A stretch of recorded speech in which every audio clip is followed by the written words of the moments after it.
गोस्वामी राजर्षि परीक्षित को 4 प्रकार की साधनाएं बतला रहे हैं। और वो 4 प्रकार की साधनाएं कौन कौन सी हैं?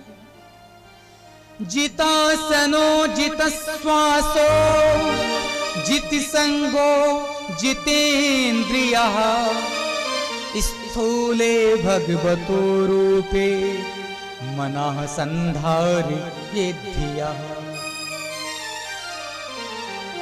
श्री सुखदेव स्वामी कहते हैं, हे राजन, भगवत शरणागति में जाने से पूर्व पहले तुम 4 बातों का अभ्यास कर लो।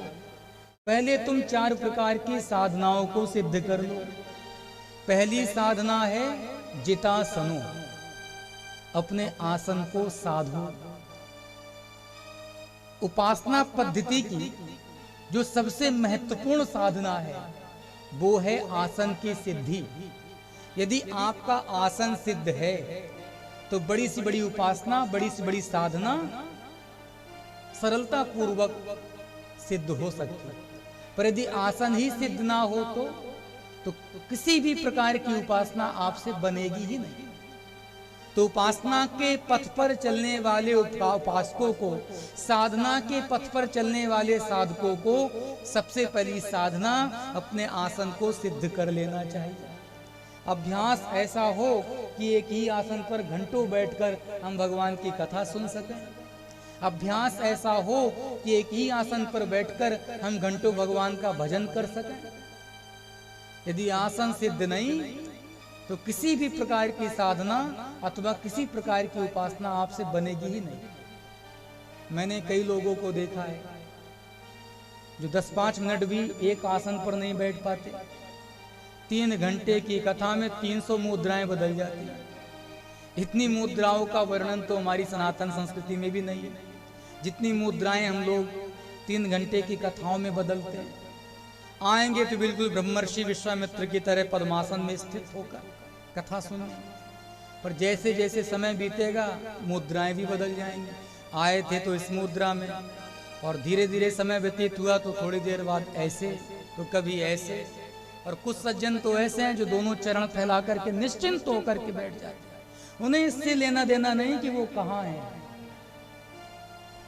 जैसे सुविधा बनती है वैसे ही आदमी आसन साध लेता है।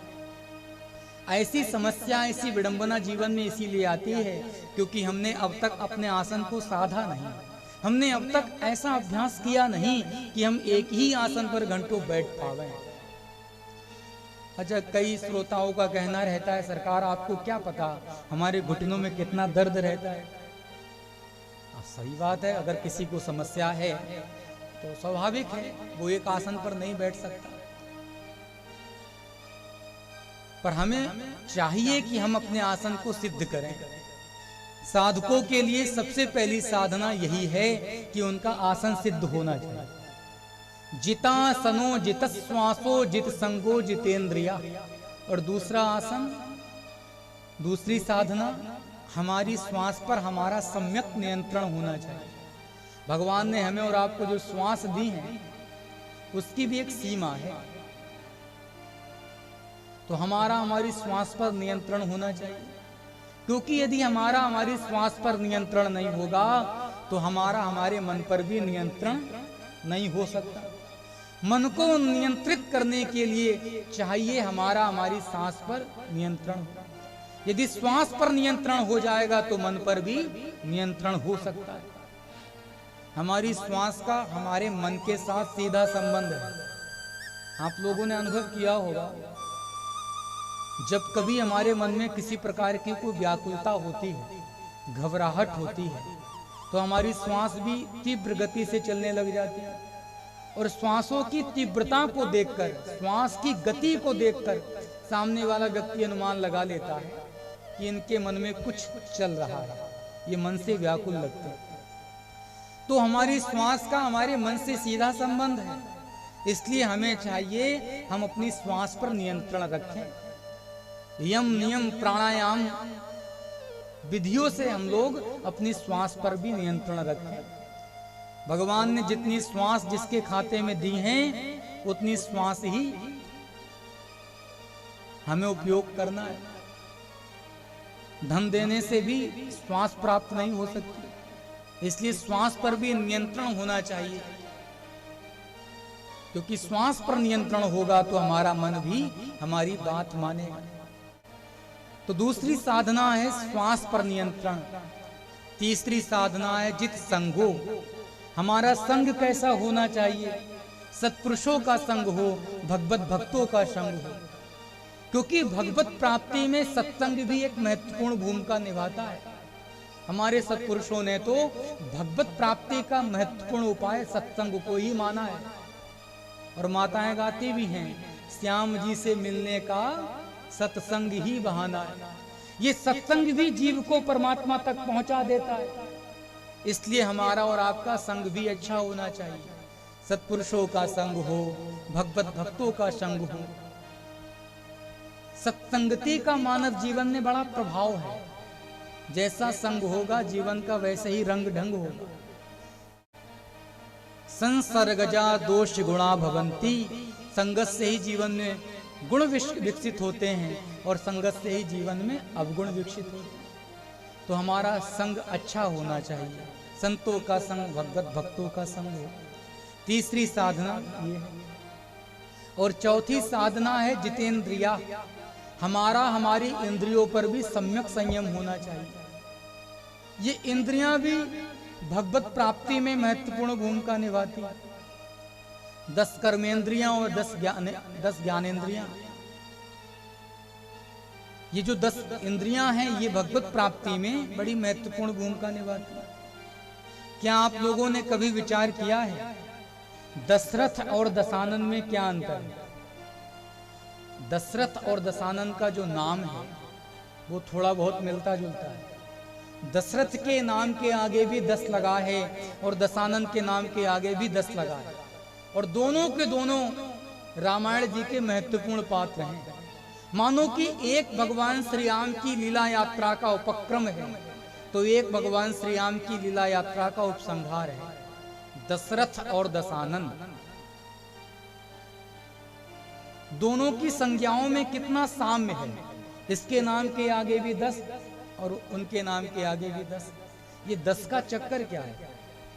विचार करके देखा जाए तो कहीं ना कहीं हम भी दशरथ ही हैं और कहीं ना कहीं हम भी दशानन हैं।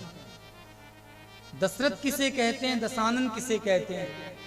5 कर्मेंद्रियां और 5 ज्ञानेंद्रियां मिलाकर के 10 इंद्रियां हुई। तो इस दृष्टि से विचार किया जाए तो हम भी 10 ही हैं। पर हम दशरथ कब बनते हैं, दशानन कब बनते हैं? जब हम अपनी 10 इंद्रियों से भगवान के चरणों में समर्पित हो जाते हैं। जब हम अपनी 10 इंद्रियों को भगवान में लगा देते हैं तो हम दशरथ बन जाते हैं। और जब हम अपनी 10 इंद्रियों को संसार के विषय भोग में लगा देते हैं तो हम दशानन बन जाते हैं। अंतर बस इतना ही है, इंद्रियों की जैसी दिशा दशा होगी हम दशरथ बन जाएंगे और हम दशानन बन जाएंगे। इंद्रियां भगवान में लगी तो हम दशरथ बन गए और इंद्रियां संसार के विषय भोग में लगी तो हम दशानन बन गए। तो इंद्रियों को कहां लगाना है ये निर्णय भी तो हमारा और आपका ही है। तो इंद्रियों को कहां लगाना है इसका निर्णय तो तब होगा जब इंद्रियां आपकी बात मानेंगी, इंद्रियां जब आपके संयम में होंगी, इंद्रियां जब आपके नियंत्रण में होंगी। तो भगवत प्राप्ति के लिए 4 प्रकार की साधनाएं बड़ी महत्वपूर्ण है। जितासनो जितश्वासो जित संगो जितेंद्रिया। ये 4 प्रकार की साधनाएं श्री सुखदेव स्वामी ने बतलाई। राजर्षि परीक्षित ने श्री सुखदेव स्वामी से कहा, महात्मन आपके द्वारा बताई गई साधनाएं तो बड़ी सुंदर हैं, पर ये साधनाएं हमारे किस काम की? हमारे पास तो बचे कुचे 7 दिन ही हैं। हमारे पास तो 7 दिनों का ही शेष समय है। इन 7 दिनों में आपके द्वारा बताई गई साधनाओं को सिद्ध करना हमारे बस में नहीं है। सत्य ही है, साधनाओं को साधने के लिए समय की आवश्यकता है और राजर्षि परीक्षित के पास इतना समय कहाँ है जो श्री सुखदेव स्वामी के द्वारा बताई गई साधनाओं को साध लें। श्री सुखदेव स्वामी से राजर्षि परीक्षित कहते हैं, महात्मन आपके द्वारा बताई गई साधनाएं हमारे किसी काम की नहीं। क्योंकि हमारे पास इतना समय ही कहां बचा है जो हम आपकी इन साधनाओं को सिद्ध करें। भगवत प्राप्ति का क्या कोई अन्य उपाय भी है? क्या साधन करने वाले साधकों को ही भगवान मिलते हैं, या भगवत प्राप्ति के लिए कोई और भी उपाय? श्री सुखदेव स्वामी ने भगवत प्राप्ति का सर्वोत्तम उपाय बतलाया है। भगवान साधन करने वाले साधकों को भी मिलते हैं। भगवत प्राप्ति के दो मार्ग हैं, एक साधन का मार्ग और एक भक्ति का मार्ग। ज्ञान मार्ग और भक्ति मार्ग, ये दोनों ही मार्ग जीव को भगवान तक पहुंचा देने वाले हैं। श्री सुखदेव स्वामी कहते हैं, राजन तुम चिंता क्यों करते हो? मुक्ति को लेकर यदि आपके मन में कोई संशय है तो आप अपने मन से उस संशय को निकाल दो। रघुवंश में एक राजा हुए जिनका नाम था खटवांग। उन्होंने तो मात्र 2 घड़ी में ही मुक्ति प्राप्त कर ली। आपके पास तो पूरे के पूरे 7 दिन शेष बचे। आप चिंता ना करें। भगवान को यदि तीव्रता से, शीघ्रता से प्राप्त करना हो तो उसके लिए भी हमारे धर्म शास्त्रों ने एक बड़ा ही सुंदर उपाय बतलाया। और वो उपाय क्या है? अकामः सर्वकामो वा मोक्षिकामा उदारिधि तीव्रेण भक्ति योगेन यजेत पुरुषं परम। भगवान को प्राप्त करने के 2 मार्ग, एक साधना का मार्ग और दूसरा प्रेम का मार्ग। जो पुरुषार्थवान प्राणी है वो साधना के मार्ग पर चलकर भगवान को प्राप्त कर सकते हैं, और जिनके जीवन में पुरुषार्थ नहीं है, जो दीनहीन है, ऐसे जीवों को चाहिए कि वो भक्ति के पथ पर चलकर, प्रेम के पथ पर चलकर भगवान का यजन कर ले। अकामः सर्व कामो वा मोक्ष कामा उदारधि तीव्रेण भक्ति योगेन यजेत पुरुषं परम। भक्ति योग करने वाले भक्तों को भगवान बड़ी तीव्रता से प्राप्त हो जाते हैं। सत्य ही है, ज्ञानियों को भगवान मिलेंगे ही ये कहा नहीं जा सकता, पर प्रेम करने वाले प्रेमियों को, प्रेम करने वाले भक्तों को भगवान निश्चित प्राप्त होते हैं। सत्य ही है, भगवान को यदि शीघ्र प्राप्त करना हो तो भगवान के चरणों में अपनी सच्ची प्रीति लगा। जगतपति को रिझाने के लिए जीव का प्रेमी होना बहुत आवश्यक है। यहां पर श्री सुखदेव स्वामी ने भगवत प्राप्ति का महत्वपूर्ण उपाय बताया है। प्रेम से ही परमात्मा को पाया जा सकता है, प्रेम से ही परमात्मा को रिझाया जा सकता है, प्रेम से ही परमात्मा को प्राप्त किया जा सकता है। प्रेम ही परमात्मा को प्राप्त करने का सर्वोत्तम उपाय है। इससे सरल उपाय और कोई नहीं। और आज तक का इतिहास रहा है, जिन जिन भक्तों को भगवान मिले उन्हें उनके प्रेम के कारण ही मिले। फिर चाहे वो माता मीरा हो, चाहे माता सबरी हो, जिस क्षण हमारी प्रीति भगवान के चरणों में हो जाती, समझ लीजिए भगवान ने स्वयं को आपके लिए न्यौछावर कर दिया। कई लोग कहते हैं भगवत प्राप्ति बड़ी कठिन है। भगवत प्राप्ति कठिन नहीं, भगवान को प्राप्त करने के लिए हमारे हृदय का व्याकुल हो जाना कठिन है। भगवान को प्राप्त करने की ललक, भगवान को प्राप्त करने की उत्कंठा, भगवान को प्राप्त करने की व्याकुलता हमारे हृदय में आ जाए तो भगवान की प्राप्ति दुर्लभ नहीं। भगवान की प्राप्ति बड़ी सरल है, और जो जितना सरल हो जाता है भगवान भी उसके लिए उतने ही सरल हो जाते हैं। प्रेमियों को तो प्रेम के कारण ही भगवान सुलभ होते हैं। प्रेम से बढ़कर सरल उपाय और कोई है ही नहीं। आज तक जिन जिन भक्तों ने भगवान को पाया, अपने निश्चल प्रेम के कारण ही पाया। भगवान शंकर भी भगवत प्राप्ति का उपाय बतलाते हुए कहते हैं, हरि व्यापक सर्वत्र समाना, प्रेमित प्रगट होई में जाना। भगवान है तो सर्वत्र, पर यदि भगवान को प्रकट करना हो तो कौन सा उपाय करें?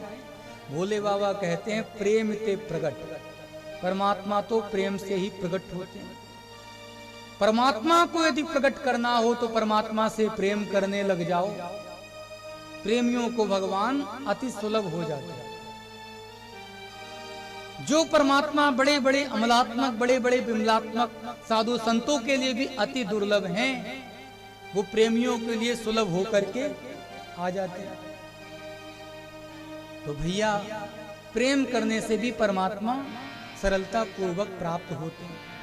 भगवत यजन करना हो तो भगवान से प्रेम करो। यहां पर श्री सुखदेव स्वामी ने राजर्षि परीक्षित को बड़ी ही सुंदर शिक्षा दी। प्रेम से ही परमात्मा को रिझाया जा सकता है। बात बिल्कुल सही है। जिस दिन हमारी प्रीति भगवान से हो जाती है, उस दिन भगवान हमारे लिए बड़े सरल हो जाते हैं। हम लोग जीवन में भगवान को उलाहना देते हैं कि भगवान को हम प्राप्त करना तो चाहते हैं, पर भगवान मिलते ही नहीं। वैसे भगवान के मिलने में देरी नहीं है। हमारे हृदय में माता मीरा जैसा और माता शबरी जैसा प्रेम तो आए। जिस क्षण हमारी प्रीति, जिस क्षण हमारा प्रेम, जिस क्षण हमारा भाव माता मीरा और माता शबरी जैसा हो जाएगा, उस क्षण भगवान हमारे लिए सरल हो जाए। पर हमारे हृदय में माता मीरा और माता शबरी जैसा प्रेम तो आए। प्रेम तो हम लोग भगवान से करते हैं, पर सच्ची बात तो भैया ये है कि हम लोगों का प्रेम माता मीरा और माता शबरी जैसा हो ही नहीं पाता। जब तक भगवान जीवन में अनुकूलता रखते हैं, तब तक तो भगवान की बड़ी जय जय होती है। पर जिस क्षण जीवन में थोड़ी प्रतिकूलता आती है, सारा का सारा प्रेम धरा का धरा रह जाता है। प्रेमी वो नहीं जो अनुकूलता में ही भगवान से प्रेम करता हो। प्रेमी वो है जीवन में अनुकूलता हो चाहे प्रतिकूलता हो, हर एक परिस्थिति में जो अपने प्रियतम से सच्चा प्रेम करता हो, वही सच्चा प्रेम। हम लोगों का प्रेम अनुकूलता में तो रहता है, पर प्रतिकूलता में हमारा प्रेम समाप्त हो जाता है। प्रेम हो तो माता शबरी के जैसा हो, प्रेम हो तो माता मीरा के जैसा हो। जीवन में इतनी प्रतिकूलता आने पर भी माता शबरी और माता का प्रेम रत्ती भर नहीं बदला। हमें और आपको भी ऐसा ही होना चाहिए। माता शबरी से किसी ने कहा, भगवान श्री राम की प्रतीक्षा करते करते 11,000 वर्ष व्यतीत होने को हैं, पर अभी भी आपकी प्रतीक्षा समाप्त नहीं हुई। उन्हें आना होता तो न जाने कब के आ गए होते, और जो अब तक नहीं आए वो कल आ ही जाएंगे, इसका क्या पता। माता शबरी कहती हैं, तुम्हें लगे या ना लगे, पर हमें तो हर क्षण हर पल यही लगता है, आ रहे होंगे, अब आ ही रहे होंगे। किस लिए आस छोड़ें कभी ना कभी, क्षण विरह के मिलन में बदल जाएंगे। सत्य ही है।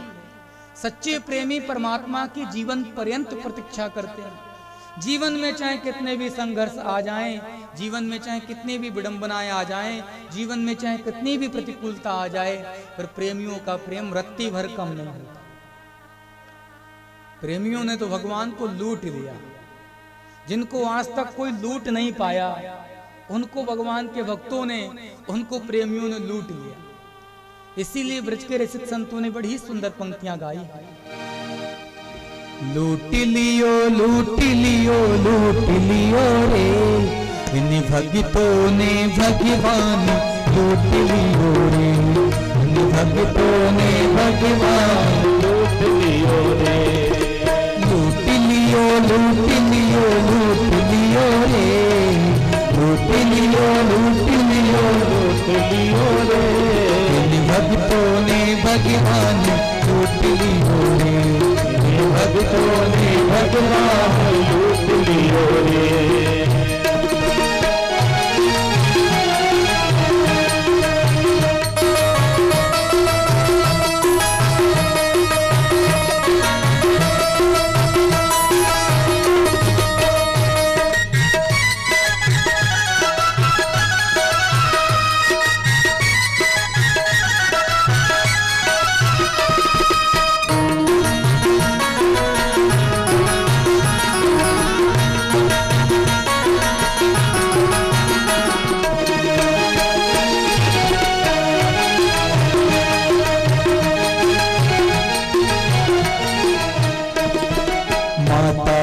कौशल्या ने लडुआ खिलाएगी, माता कौशल्या ने लडुआ खिलाएगी, ब्रज की ग्वालिनियों ने माखनी खिलाएगी, ब्रज की ग्वालिनियों ने माखन खिलाएगी, छछिया भर छाछ पर नचाए दियो रे।